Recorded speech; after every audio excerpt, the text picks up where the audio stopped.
The wrath of the gods are back once again to lay claim to their relevancy in the new Netflix series, Kaos. Being Greek myself, I was actually quite excited when this came out, and none other than the man himself, Jeff Goldblum, acting as Zeus, this definitely caught my eye. So my friends, do we have a blockbuster, a 50-50, or a flopbuster on our hands?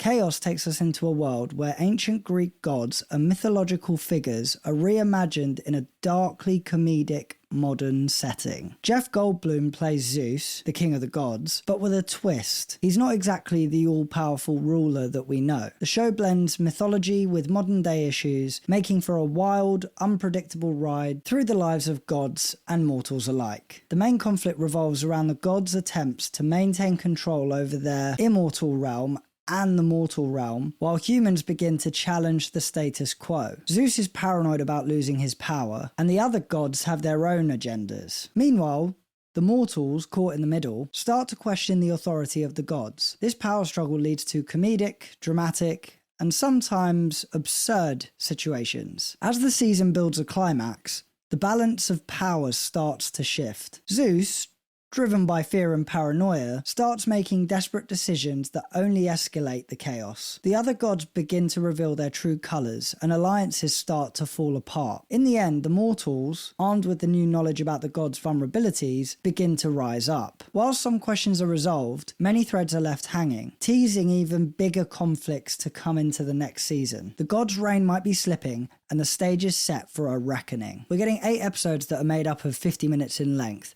so it can feel pretty lengthy, but Binge Watcher managed to watch it all within an evening. The plot and storyline was a pretty bold concept by Netflix. I found it to be quite an interesting concept design. You're getting the dark side of the gods, which was giving me that Prime Video's vibes of The Boys. Vibes, really.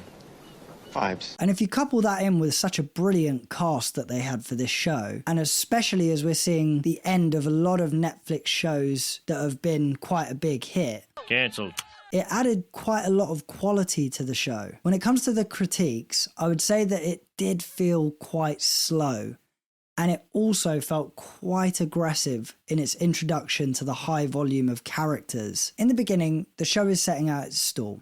It's developing its story, it's introducing characters, some are developing more than others, which is fine. But what happens is, because the characters are so intertwined with the story, it felt for me that it had a direct impact on the story's development. I mean, there wasn't really anything happening up until the point that you get to episode 5. 2,000 years later, 6.5 hours later, a few inches later. I mean, in all fairness, we do get brought into the fold with the whole prophecy that's the real driving force behind the story in the show, but we don't really see anything tangible happen until we reach episode 5. For me, I just think that this would have been okay if there was a little bit more factored in. You know, if we had seen more action instead of them leaving it so late within the show. The development with some of the characters had question marks over their head for me because they weren't built out enough. And I started to feel a little bit disconnected in that sort of blip period after episode 1 and up until episode 5, because it just felt like it was dragging on until we had actually seen anything actually start to occur. I mean, you have to remember there are 8 episodes in this show. The show stars Jeff Goldblum as Zeus, Killian Scott as Orpheus, Janet McTeer as Hera, Nabam Rizwan as Dionysus, Stephen Dillion as Prometheus, David Thewlis as Hades, Reiki Ayala as Persephone, Missia Butler as Caeneus, Layla Faizad as Ariadne, Stanley Townsend as Minos, Debbie Mazar as Medusa, and Cliff Curtis as Poseidon. Now, when it comes to the standout performances and character development in the show, I think it's a great interpretation towards the stereotypes associated to the gods. Selfish, driving their own agendas, power hungry, authority, deception, to name a few characteristics. characteristically unwell.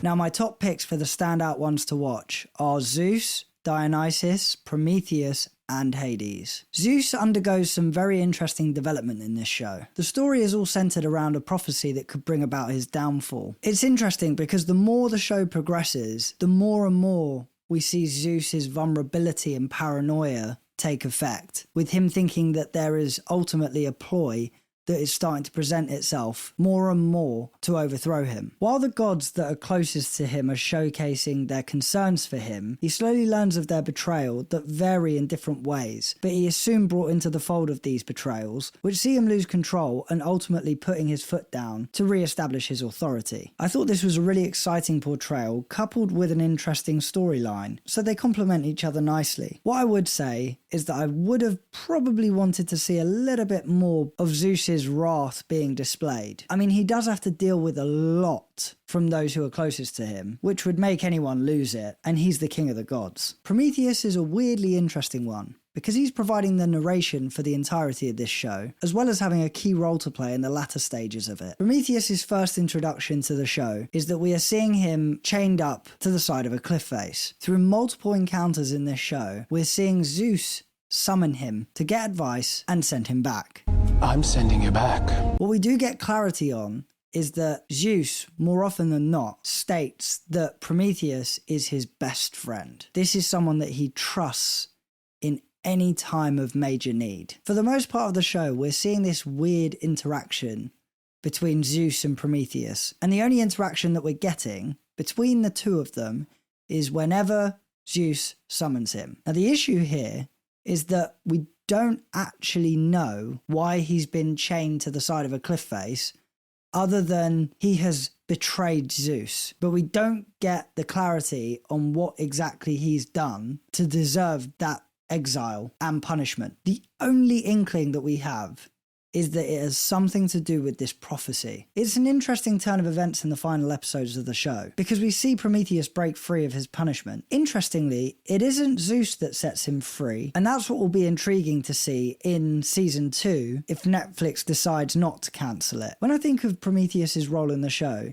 he didn't have much of a part to play until the end, but I like this hybrid role. Whenever you watch a movie like Troy or Alexander the Great, you have a narrator that guides you in the opening and the closing of the movie, which was what I thought the show had done really well, but they added to it, which was great to see, because he has a pivotal role that's executed towards the end. When it comes to Hades, I would class him as the doer for Zeus's operations in maintaining power and control. We're first introduced to Hades in his natural habitat of the underworld, where he's maintaining his leadership and responsibilities by ferrying souls that have died through what they're calling the frame. Now, for context, when you die, you're buried with this special golden coin that's placed in your mouth. A golden coin! If you have this coin, you can ferry through the frame. If you don't have this coin, you cannot ferry through the frame. And what will happen is you end up getting a job of what they call a diver, which is to help those swim through the frame. And you have to do this for all eternity. Now, this operation is all a bit of smoke and mirrors, because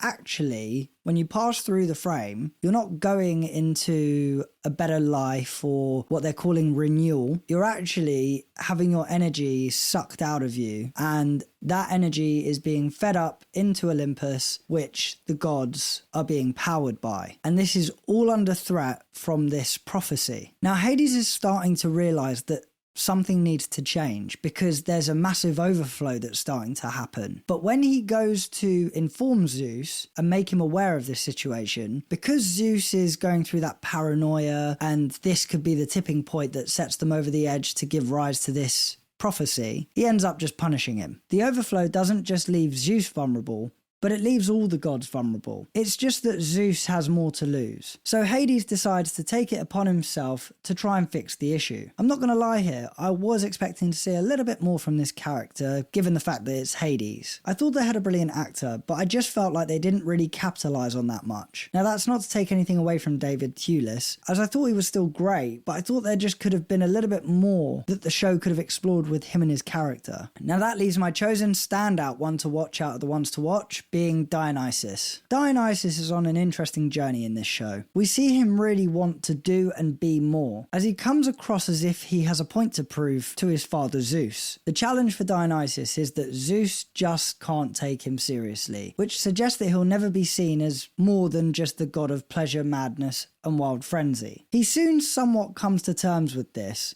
And his journey then shifts towards him exploring his identity, which sees his path then intertwined with Orpheus's as he takes it upon himself to help Orpheus with his mission in the story. For me, there's a sense of sympathy and satisfaction for Dionysus. Sympathy as he won't ever be more in Zeus's eyes, and satisfaction because of the path he finds himself on, which breaks away from the perceived stereotypes surrounding the gods in the show, and actually move towards more of an empathetic god. I personally really like this character and the portrayal because there's a combination of different emotions that is incorporated into his performance, which allows you to build more of a connection with him. When it comes to the visuals, I really loved the three clear distinctions that had been made. Black and white, which focuses on the underworld, gloomy tones of colour, which focuses on Earth and the humans, and then you've got this high quality theme of colour that focuses on the gods and Olympus. I also thought that the costumes and outfits in the show really did run in parallel to this, because you had Hades, who when he comes up to Olympus is wearing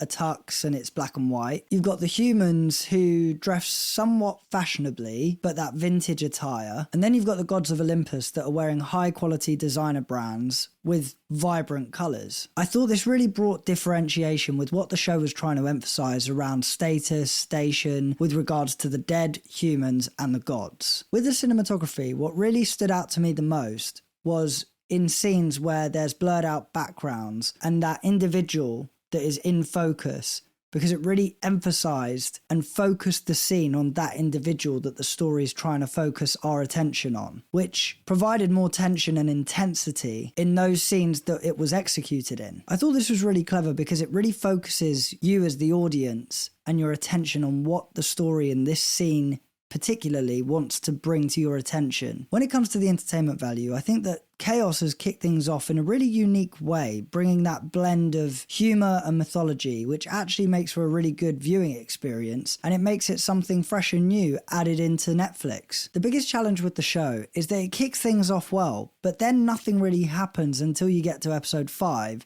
and then things start picking up again. I also think that you're thrown around a little bit with its aggressive introduction to new characters, and in areas of scene changes. Overall, I would say that Kaos has the makings of a great show. There's no question that they have a great cast, and they have a really intriguing story that balances a blend of different genres. Netflix just need to make sure that they don't cancel this one. Cancelled? I give season 1 of Kaos a 3 out of 5 buckets, meaning it's a binge-watching 50-50. So here's a question.